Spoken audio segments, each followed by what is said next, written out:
Pequeñas historias misioneras, dirigido por Justo Amado y presentado por Javier López.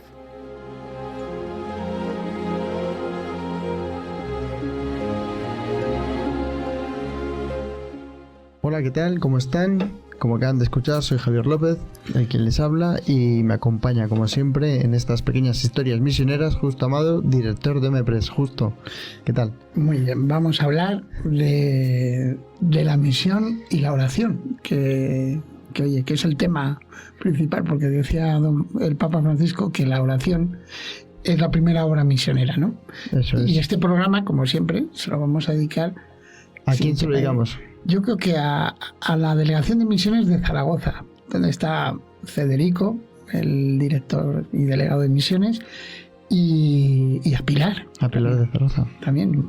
Y a todas las personas que colaboran en Zaragoza, porque la gente es muy generosa en Zaragoza con la misión. Con su oración y con su aportación. Además hay muchos misioneros y pues por ellos.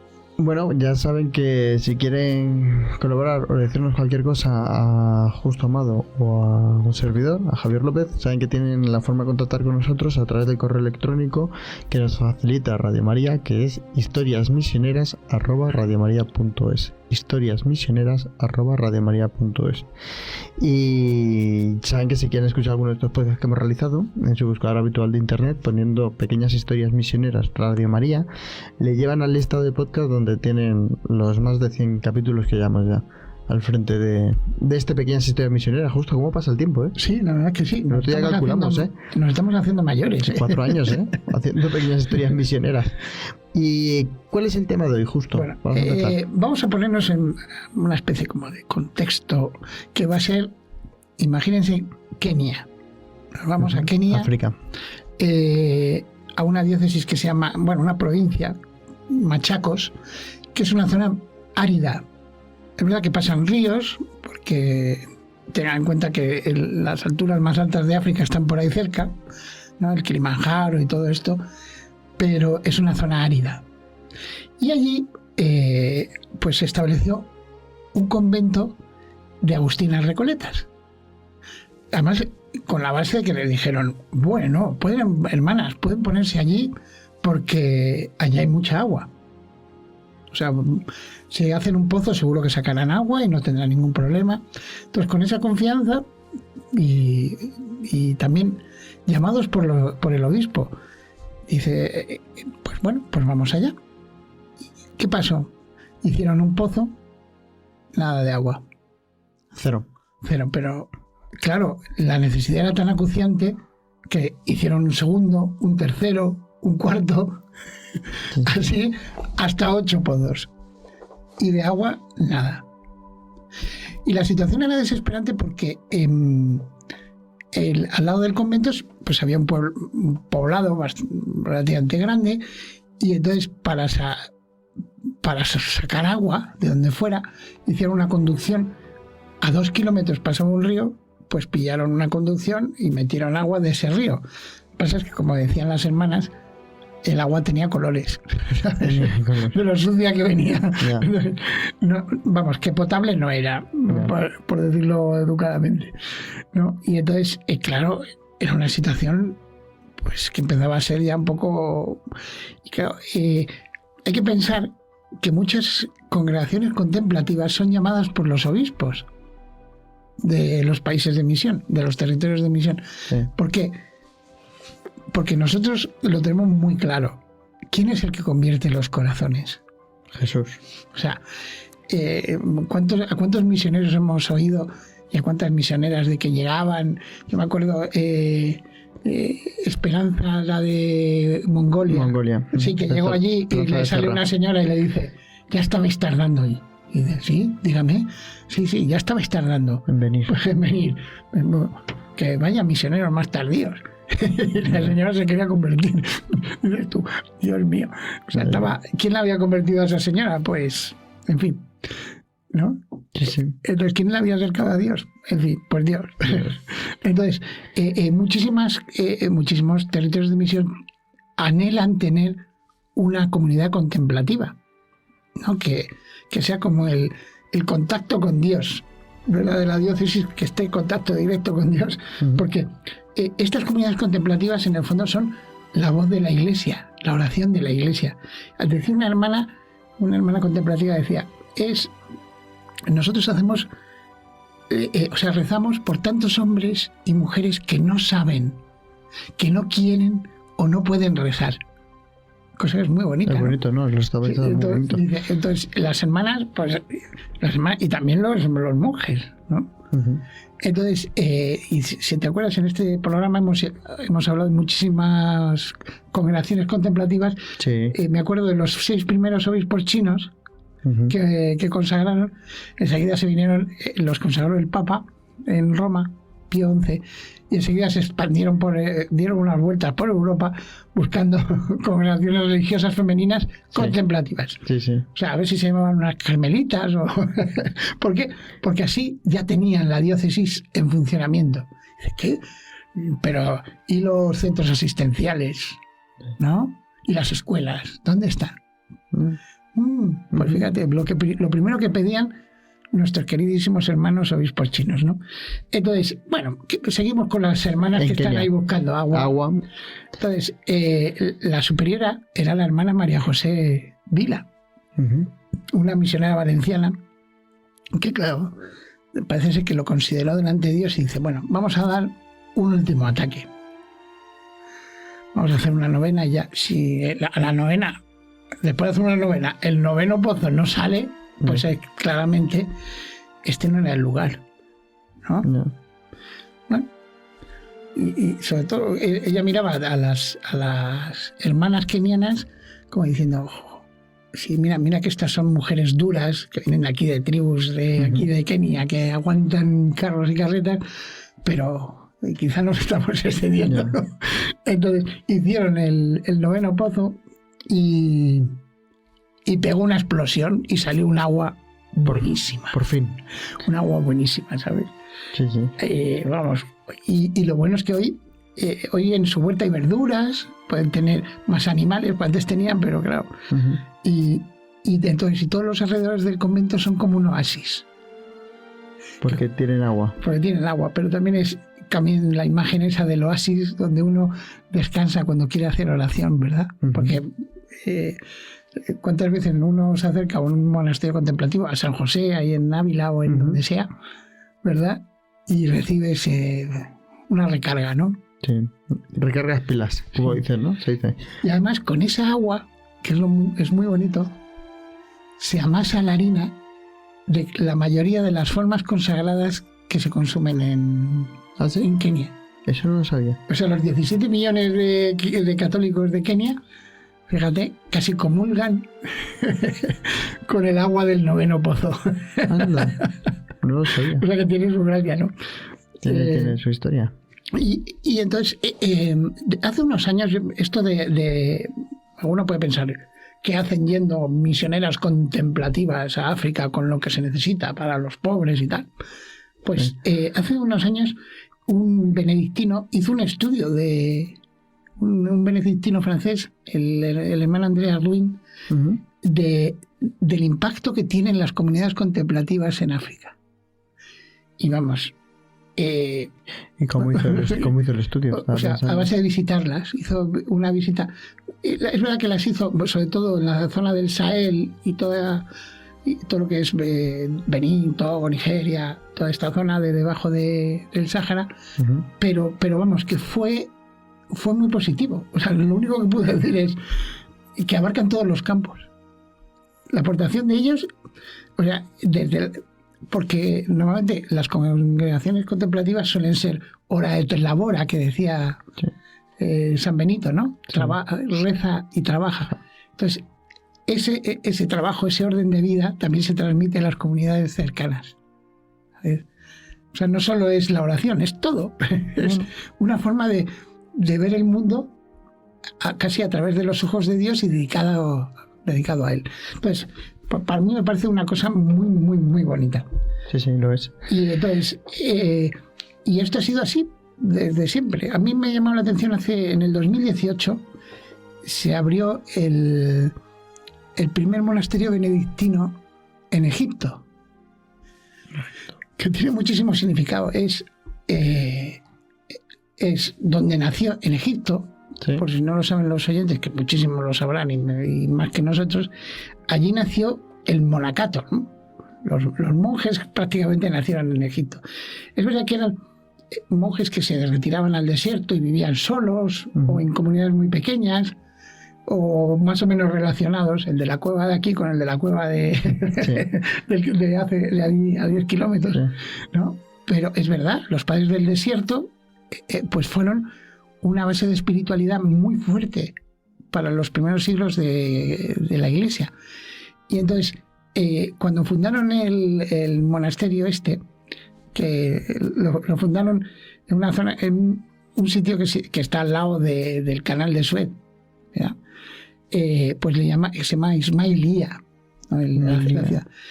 Pues cuando lo fundaron los benedictinos dijeron, es como un homenaje a todo lo que hemos aprendido de los padres del desierto y por lo tanto de África, ¿verdad?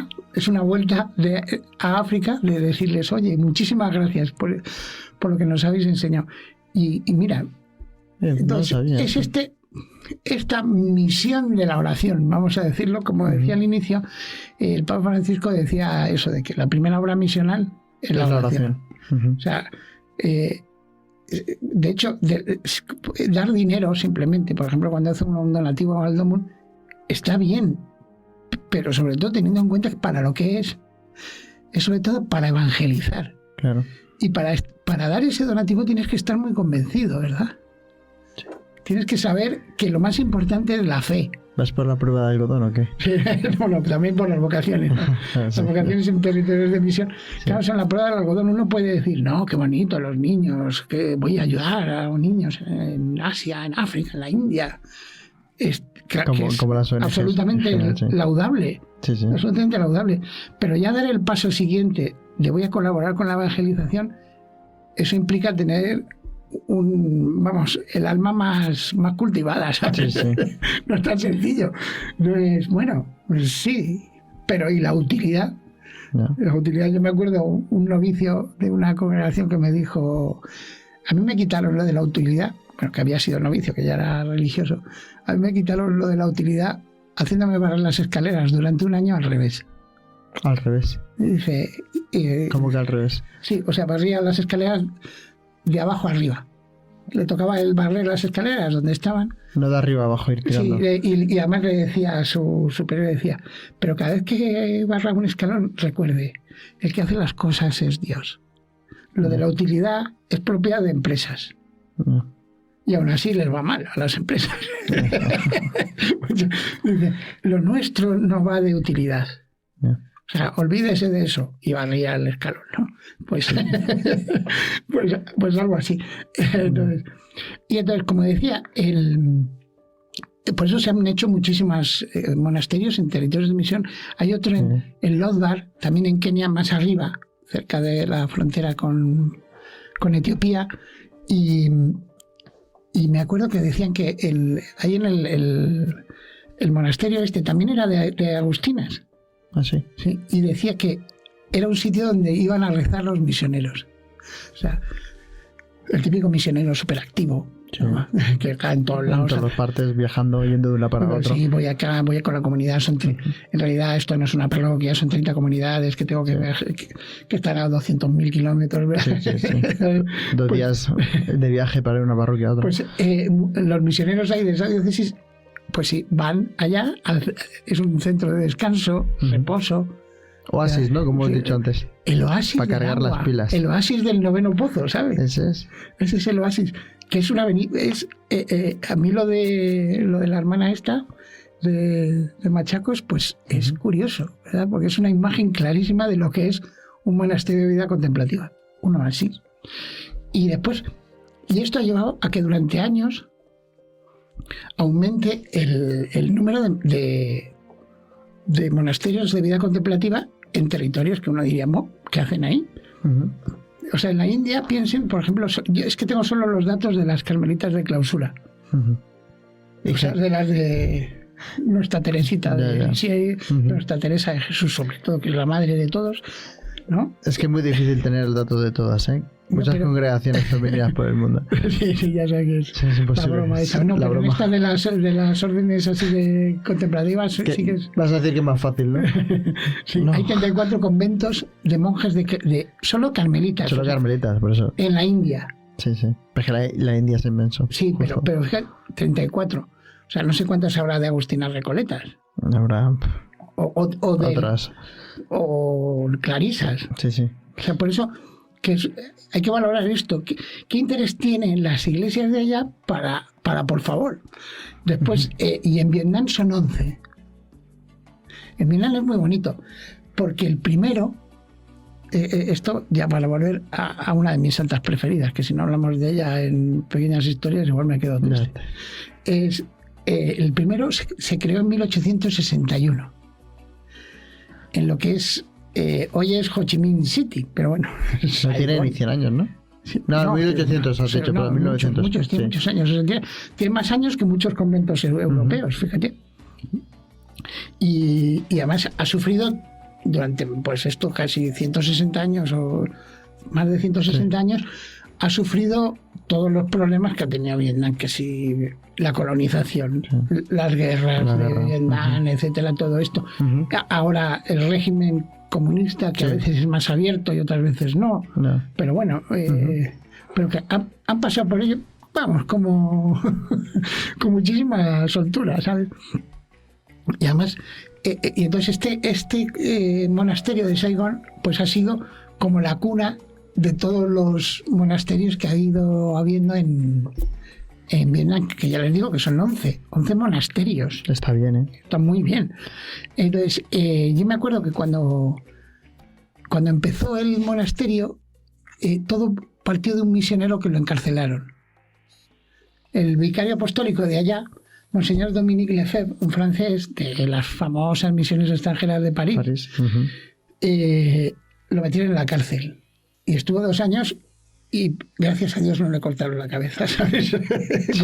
como le pasó a muchos allá. Sí. ¿Sabes? Que hemos hablado de San Valentín de Ochoa, que ha llevado las reliquias del señor obispo de Bilbao en este agosto de 2025. Ha estado allí, sí. Porque es el fundador de una iglesia de allá. Y la contó en Radio María también, eso. Sí, entonces, pues a gracias a Dios no le cortaron la cabeza, pero mientras estaba en la cárcel decía, oh señor, de verdad, por favor, no sé si sobreviviré a esto, pero lo que sí tengo claro es que tenemos que traer ya, como sea, ¿sabes? A las carmelitas aquí a Vietnam, porque en cuanto vengan, todo se arreglará. Yo estoy de acuerdo con él. Yo también. ¿Sabes? O sea, tú traes a verdaderas santas, a que estén, pues es como lo de que decía Charles de Foucault, que de poner sagrarios por todo el Sáhara, que decía, ¿sabes? Casi como una red wifi. Pues si está el Señor ahí en la Eucaristía, todo se arreglará. Pues lo mismo. Igual. Pues lo mismo. Es una forma, en algunos momentos infantil, pero oye, que tiene su cama. Es que es verdad. Y entonces, pues hermano, resulta que al final le soltaron. Entonces el monseñor dijo, por favor, escribió a Francia y dijo, por favor, ya están mandando, ¿verdad? Ya están mandando una... Para acá. ¿Y quién lo mandó? Pues,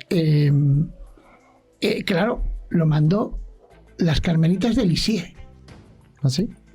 Las carmelitas de Lisieux, que todavía no había ido, o sea, no había entrado ni se la esperaba. De hecho, yo creo que todavía no estaban en el convento actual. Porque saben que Santa Teresita del Niño Jesús, el convento donde están, en realidad era relativamente nuevo. Sí. Entonces, y cuando ella estaba, todavía estaban pagando la hipoteca, como hacemos casi todos. Sí. La hipoteca del convento. Pues yo creo que todavía no estaban en el sitio definitivo. Porque habían ido a fundar a Lisieux y estuvieron dando ahí, me parece que alguna vuelta por ahí. No tengo así las fechas exactas, pero yo creo que todavía no estaban. Pero aún así, mandaron carmelitas a Saigón. O sea, de la pobreza más absoluta, salieron, creo que fueron 6 hermanas allí a Saigón a comenzar el Carmelo. Dice, además con eso sin nada, sin saber, sin tener nada programado ni. Dice, bueno, total, con lo mal que estamos en Lisieux, peor no podríamos estar en Saigón. Y allí, así se fundó el primer convento carmelita En Vietnam. Y a mí yo creo que eso es una de las razones por las que en Vietnam, contra toda lógica, en un país, entre comillas, comunista, tienen tantas vocaciones. A todo, vamos, al sacerdocio, a la vida consagrada. Recuerdo que hay una de las diócesis, en las estadísticas que tenemos de ellas, que tiene 3.000 religiosas. O sea, 3.000 religiosas. Yo creo que no sé si en Madrid, la archidiócesis de Madrid, que tiene un montón de casas madre aquí de hoy provinciales, yo creo que 3.000 andará menos, ¿eh? Puede ser que menos. Sí, o sea, con todas las que hay dedicadas a la enseñanza, religiosas. Entonces, este boom vocacional, vamos, no, dice, no creo que venga del cielo, pues sí. Estamos terminando a recapitular que hemos empezado en Kenia y nos acaba en Vietnam. Sí. No sé, el salto. Y lo último, ya por terminar, que no se me escapa, es que hago tantos bucles inútiles, como dice un amigo mío, que es que Santa Teresita, si se hubiera curado, si no hubiera tenido tuberculosis, había pedido a sus superioras ir a Vietnam. O sea, ella se sentía misionera, por eso es la patrona de las misiones, pero encima que quería irse. Ya. Entonces pidió a sus superiores, por favor, que la dejaran marchar al Carmelo de Vietnam. Desgraciadamente falleció, tan jovencita, y no pudo ir. Entonces, por eso, a mí me parece un... ¿Sabes? Sí. Que lo que te decía, como para recapitular un poco, que la gente que haya empezado a invitar, ya no estamos hablando de Vietnam, no hemos empezado hablando de Kenia, de la misionera valenciana. Pero siempre hemos estado hablando de oasis, ¿no? Oasis de oración. Es lo que te iba a decir, que dijeras, que estamos hablando de eso, del oasis de oración, donde sobre todo hemos hablado de las contemplativas, ¿no? De lo importante que es la oración y como esos oasis en donde uno recarga pilas, ¿no? Y donde ahí están muchos misioneros, donde se apoyan en las monjas contemplativas para anunciar, ¿no? Y de hecho en este Carmelo de Saigón he leído el testimonio de las religiosas de allí que hablan de la cantidad de jóvenes que acuden al monasterio a rezar. Y a cargar pilas. Y a cargar pilas, sí. O sea, pero muchísimos. No estamos hablando ni siquiera de 10, 20, ni más de centenares, ¿eh? O sea, se cuenta por centenares. Gente que quiere, pues oye, como dices tú, recargar pilas, pero en el fondo es codearse con las amigas de Dios, ¿verdad? Sí, pues como decía justo, y viene muy bien cargar pilas, aquí en España tenemos un montón de sitios contemplativos donde cada uno de nosotros podemos ir a cargar nuestras pilas, donde podemos ir a hacer lo que nunca viene mal.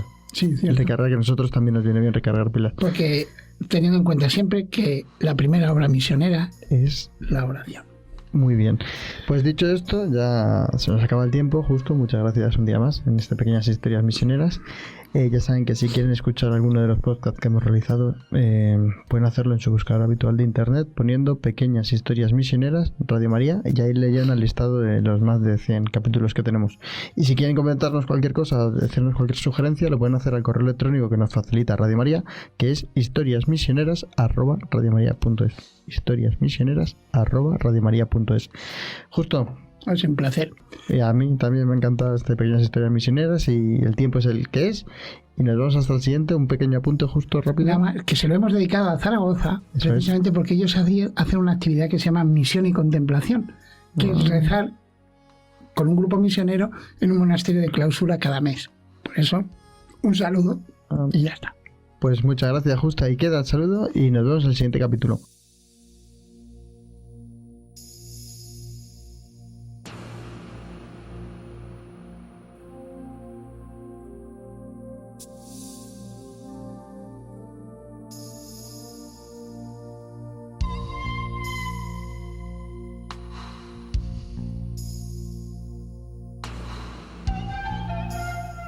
Pequeñas Historias Misioneras, dirigido por Justo Amado y presentado por Javier López.